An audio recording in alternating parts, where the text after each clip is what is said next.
Minha prezada amiga, meu prezado amigo, estamos de volta e é bom poder saber que você continua fidelizada a este programa, semana após semana. É para nós uma grande alegria poder contar consigo, porque você é de facto o objetivo principal desta rúbrica. Por isso, bem-vindo a si, a todos aqueles que nos veem e nos ouvem, e desejo fortemente que aquilo que vamos tratar, mais uma vez esta semana, na companhia do pastor Ilídio, chegue exatamente ao seu coração e à sua mente como uma verdade bíblica. É isso que nós pretendemos, que não seja as nossas palavras, não sejam as nossas ideias, mas que seja a voz de Deus e a palavra de Deus, através do seu Espírito, a falar ao seu coração e à sua mente. Por isso, bem-vindo a si e a todos aqueles que nos veem e nos acompanham. Pastor Ilídio, olá, bem-vindo também. É bom estar consigo, na companhia de todos aqueles que também nos veem semanalmente e ouvem. Pois bem, cá estamos nós com um novo tema e esta semana Lucas vai nos falar sobre o Reino de Deus. Não é verdade? O Reino de Deus, é importante talvez aqui dar uma nota sobre o que é o Reino de Deus, portanto, a história também, a ideia também da cidadania do Reino de Deus, também é outro conceito que Lucas toca e que era importante nós aqui também levantarmos o véu um bocadinho desta questão da cidadania no Reino de Deus, não do, mas no Reino de Deus, o que me parece muito interessante. E Lucas também desenvolve outro conceito, que é efetivamente a diferença entre Reino da Graça e o Reino da Glória. Portanto, se é que existe alguma diferença, não é verdade? Portanto, bom, já temos aqui matéria, pastor Ilídio, para refletirmos e para que o pastor possa aqui desenvolver todos estes conceitos magníficos que é apresentado pelo Dr. Lucas. Se nós temos um timing, um tempo preciso para as coisas, ou devíamos ter, quanto mais Deus, que é um Deus de história, um Deus com precisão, e basta olhar o Antigo Testamento em termos proféticos, não é? Por exemplo, Daniel 9, as 70 semanas, profecia das 70 semanas, para vermos a quão precisão Deus age na história humana, no cosmos, no universo. Ora, é dito lá, por exemplo, como um pontapé de saída, se quisermos, na gíria dos futebolistas, do desporto, não é? Do futebol. Do futebol, não é? De que Deus tem um tempo próprio. E na linguagem de Paulo, nomeadamente, estou-me a lembrar, na carta aos Gálatas, no capítulo 4, em particular no verso 4, ele diz lá claramente que vindo a plenitude do tempo. Ou do tempo. Jesus vem a esta terra ou nasce como sua mulher sob a lei. Mostra ali a total humanização de Deus em prol do próprio homem. Pessoalmente não gosto muito, daquela noção de Cristo nasceu, porque é verdade que em termos humanos não se apercebe outra coisa, nasce através de Maria, mas Jesus torna-se carne, exatamente no timing correto de Deus, para implantar o reino de Deus nesta terra. E esse reino de Deus é instaurado exatamente pelo nascimento, se assim se puder dizer, de Jesus a esta terra, como diz o Evangelho de João, no capítulo 1, e em particular no verso 12 em diante, onde ele diz claramente que Jesus veio, Deus em Cristo veio fazer esse tabernáculo, essa casa, esse santuário no meio dos homens, não é? Ele veio tabernaculizar no seio dos homens, para que através dele nós possamos ver Deus através de Cristo Jesus. Portanto, esse reino de Deus uma vez mais, repito, é instaurado pela presença do Senhor. E ele é confirmado no passo a seguir através não somente da sua vivência, como também a morte e ressurreição de Jesus. É através do nascimento, morte e ressurreição que nós vemos a implantação e a certeza que esse reino de Deus é implantado nesta terra, aos homens e mulheres de boa vontade que o aceitam como Deus e que querem participar, querem ter direitos de cidadania nesse mesmo reino de Deus, enquanto aqui. E é por isso que, diversas vezes na palavra de Deus, nomeadamente no Novo Testamento, em que é dito que nós somos cidadãos de uma cidade cujo artífice é Deus, que se encontra no céu, e por isso nós aqui, durante um tempo, não passamos de peregrinos e forasteiros.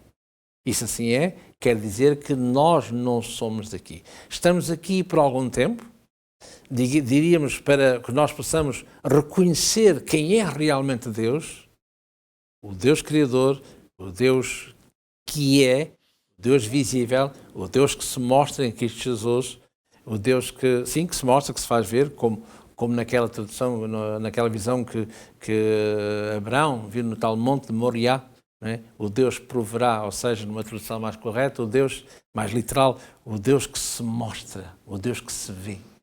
Não é? Ou seja, a determinada altura, pastor Elidio, é dito, por exemplo, de Jesus, claramente, portanto é dito, eis que é chegado o reino de Deus. É interessante isto, não é? Como que apontando para uma pessoa, para a pessoa de Jesus. Não é? É evidente. Portanto, então a questão é esta. Obviamente que mais do que pensar numa cidadania no reino de Deus, penso que aqui se estará a referir à parousia, algo que estará no futuro, não é? Mais do que pensar na cidadania no reino de Deus, não haverá esta cidadania se eu não entender a vivência do reino de Deus em mim próprio, em primeiro lugar, a implementação do reino de Deus na minha própria pessoa, uma vez que é dito de Cristo que é chegado o reino de Deus. Que explicação para isto? Porque se eu não entender Cristo, não é? Eu não posso mudar. Isso vem-nos à mente, talvez, aquele diálogo primário que vemos no Evangelho de João, no capítulo 3, em particular, quando fala naquele famoso diálogo entre Jesus e Nicodemos.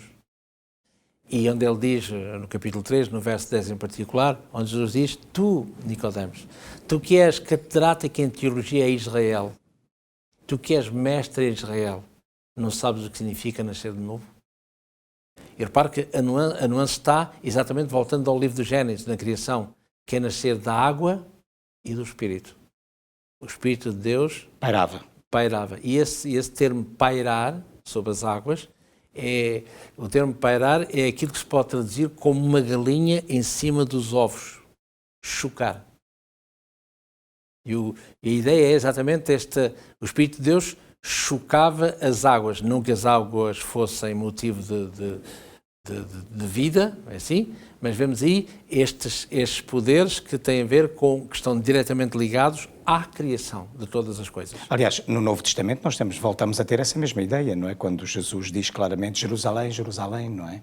A história da galinha que protegia os seus pintainhos, não é? etc, etc. Aqui Jesus fazer a mesma coisa, etc, etc. E há uma rejeição do reino de Deus enquanto Senhor na vida dessas pessoas, não é? Por isso é que o reino de Deus tem a ver não somente com Jesus, mas tem a ver com a aceitação de... Ora bem, era aí que eu queria... Porque se o reino de Deus, se não houver esta simbiose entre aquele cidadão e o reino, não é? Esse reino, convenhamos, para que é que servirá? Para nada, não é? Nós podemos ser fermentos de primeiríssima qualidade. Podemos ser sal de primeiríssima qualidade. Mas se o sal e o fermento não estiver misturado com um terceiro elemento, para que é que serve? Se o sal perder o seu sabor... Absolutamente, será insípido, com certeza. Absolutamente, se o fermento estiver só, morre só. Claro que sim, claro que sim. Ora, claro que portanto, se esse reino é instaurado pela vinda do próprio Jesus, essa cidadania do reino implica que nós possamos conhecer quais são os parâmetros que regem esse reino. E logo nós, como tábua rasa, pois bem, vamos crescendo imbuídos nesses parâmetros que caracterizam esse reino, para que nós possamos ser cidadãos de pleno direito desse reino, que é o que se leva ao elemento a seguir, que é a comparação que há, ou podemos comparar entre um reino da graça e um reino da glória, que ambos são corolários deste reino de Deus. Como alguém dizia, Dietrich Bonhoeffer, onde ele dizia, por exemplo, que a graça é de graça, só que não é barata. Como, por outras palavras, é isso que o apóstolo Paulo diz na sua carta aos Efésios, por exemplo, no capítulo 2 e no verso 8, ele diz assim, por exemplo, tenho aqui, diz aqui, 2 verso 8, porque pela graça sois salvos, por meio da fé. Isto não vem de vós, que é dom de Deus. Ora, o dom de Deus aos homens qual é? O reino, o seu reino implantado diretamente pelos méritos de Cristo, pela vivência de Cristo. Ora, a nossa salvação, diz aqui, somos salvos pela graça. Só que aqui tem um grande problema, aparentemente, não é? Como dizia este pensador alemão, Dietrich, onde diz que a graça é de graça. A graça que é Jesus, que é de graça. Não se impõe a ninguém. Só que a graça não é barata. E barata como? Porque temos um calvário. Não é?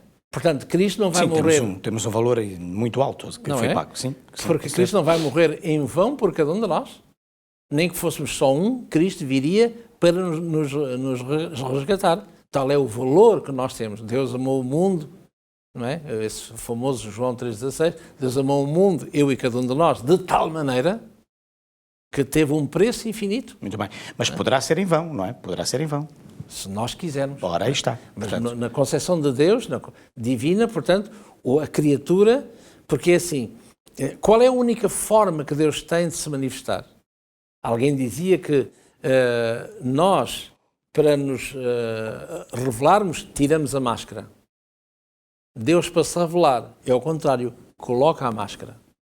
Porque ninguém pode ver Deus. Obviamente. A ver?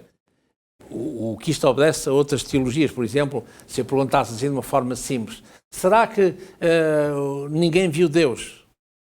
Não é verdade. Isaías não viu Deus. Lemos Isaías no capítulo 6. O que é que nós vemos ali? Vemos que de Isaías vai ver que viu Deus quando ele tem visão do trono. Se olharmos o profeta Ezequiel, se ele viu Deus, capítulo 1 de Ezequiel e capítulo 10, a visão do trono. Se olharmos o livro do profeta Daniel, no capítulo 7, quando fala do ancião de dias, ele viu Deus no seu trono, sentou-se o ancião de dias, viu milhares e milhares, milhões e milhões de anjos que o serviam e abriram-se os livros. E o Filho do Homem foi na direção do ancião de dias. Viram Deus. Moisés viu Deus ainda pelas costas, não é assim? Deuteronômio, a partir do capítulo 32, Êxodo no capítulo 32, veio pelas costas, mas viu Deus. Só que, se lermos agora um texto enigmático, o Evangelho de João, capítulo 1, verso 18, diz lá que ninguém viu Deus, a não ser o Filho unigênito, Deus, o Filho unigênito que é Deus. Nas nossas Bíblias não tem esta parte, porque não sei, retiraram dali aquilo que o fez conhecer, aquele que é Deus. E nossas traduções normalmente não têm aquele que é Deus, não é? Tem só o Filho unigênito que vive no seio do Pai, esse o fez conhecer. Mas diz lá claramente que ninguém viu Deus, e ninguém é ninguém, não é? Ora, se não vimos Deus, mas o texto do Antigo Testamento e do Novo vem em Deus, alguma coisa se passa aí. Então viram quem, não é? Viram Deus de uma forma revelada em Cristo Jesus. Por isso ele vem revelar o Pai. Muito bem. Não é? Por isso, como ele diz a Filipe, quem me vê a mim, mostra-nos o Pai. Filipe, há tanto tempo estou convosco, não me... Então, mas eu não disse a ti, disse, mostra-nos o Pai, não és tu, o Pai. E a resposta de Jesus é, quem me vê a mim, vê o Pai, não é? Porque me viste. Não é? Ora, e Deus revela-se através de Jesus. Portanto, esse reino da graça, ela é de graça, Jesus não se impõe a cada um de nós, a graça é de graça, mas não é barata que importou na morte do Senhor Jesus. Portanto, podemos dizer, prezados amigos, que de facto, neste momento é importante que este reino de Deus, que é Cristo Jesus, portanto, que de uma forma, gratuita, mas a pagar um preço extraordinariamente elevado, portanto, gratuito para cada um de nós e para todos aqueles que o aceitamos, de facto, não é verdade? Diria que é ele que, portanto, pela graça, não é? Pela graça no sentido de se auto-oferecer a cada um de nós, para que nós, por ele, possamos verdadeiramente ter o privilégio de viver, digamos, no reino da glória. Este reino da glória é algo que acontecerá, se concretizará exatamente com a vinda de Jesus, à altura em que se instaurará, portanto, definitivamente, aquilo que a Bíblia chama de eternidade, não é? Portanto, que é a transição do reino da graça para o reino da glória. Muito bem, muito bem. Fantástico, portanto, de facto é isto mesmo. E, Pastor Elidio, ainda há aqui um assunto que eu gostava que nós pudéssemos, que neste caso concreto o Pastor Elidio pudesse dar uma forte pincelada a esta ideia, que é, bom, reino de Deus, reino da graça, cidadania do reino de Deus, portanto, já vimos isto, eu aceitando o reino da graça, Cristo Jesus em mim, serei de facto... terei acesso ao reino da glória como cidadão, não é? Que sou feito, não é? Em Cristo Jesus, mas há aqui, de facto, qualquer coisa também muito importante. E o que eu gostaria que, por favor, Pastor Elidio, pudesse desenvolver esta ideia, que é, a determinada altura no Evangelho de Lucas, neste contexto da questão do reino da glória, reino da graça, cidadania de um reino, portanto, de Deus, nós somos chamados, a determinada altura, a sermos testemunhas do Evangelho de Jesus, não é? Somos chamados, somos convidados. Encontramos aí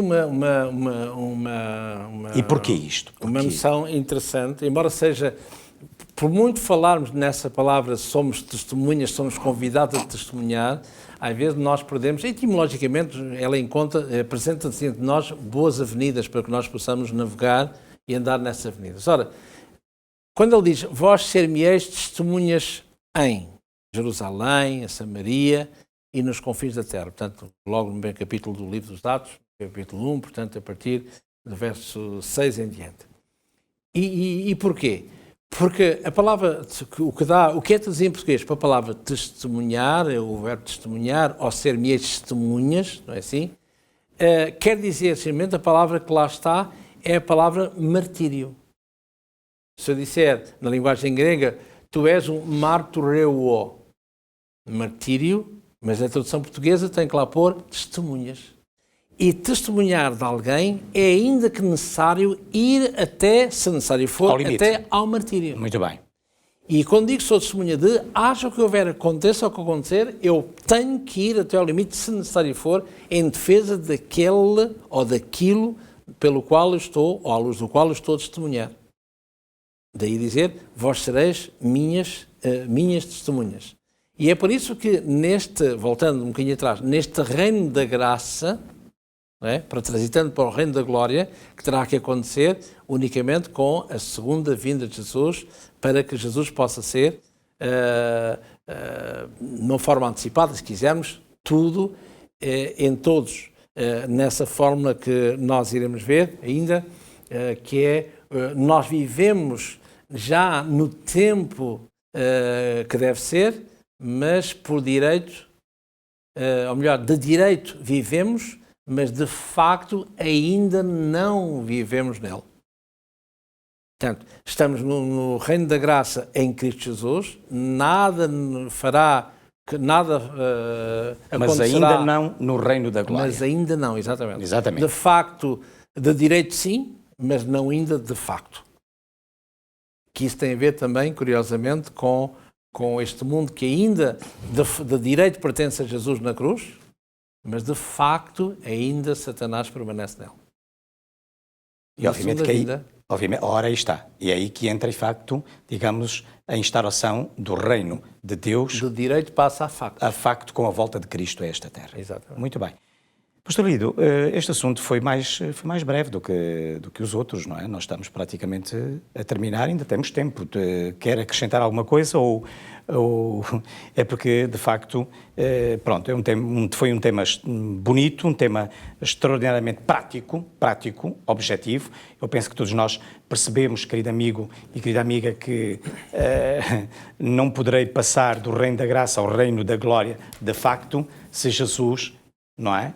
Digamos, não for o reino de cada um de nós de forma pessoal e de forma muito, portanto, muito concreta. E depois, obviamente, só passaremos do reino da glória ao reino de Deus, digamos, o reino da graça ao reino da glória, ao reino de Deus, concretamente falando, por, digamos, a volta, por altura da segunda volta do Senhor Jesus. E, portanto, somos convidados a que, uma vez que, portanto, Deus dá a sua vida através de Jesus, digamos, a toda a raça humana, não é verdade? Somos chamados a testemunhar, somos chamados a ser pessoas que possamos entrar em contacto com com todos os outros, misturarmos-nos no sentido de levar esta boa nova realmente a todos quantos não têm o privilégio ainda ou não tiveram o privilégio de olhar para Jesus como este reino instaurado no seu coração, para que este reino da graça se venha a transformar pela sua ação neste reino de glória de forma concreta, de forma real, porque é lá que nós queremos estar finalmente. Aliás, nós, no sonho, no coração de Deus, nós nunca deveríamos ter de lá saído, porque este era o plano de Deus para cada um de nós.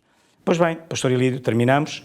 Minha querida amiga, meu querido amigo, eu espero que a temática desta semana, apresentada de maneira brilhante pelo Pastor Ilídio, tenha sido uma ajuda tremenda para cada um de nós, para tomarmos decisões por Cristo e para nos comprometermos com a sua vontade, com o seu poder, com a sua palavra, no sentido de que nós possamos ser estes cidadãos do reino e cidadãs de um reino que brevemente irá ser definitivamente instaurado.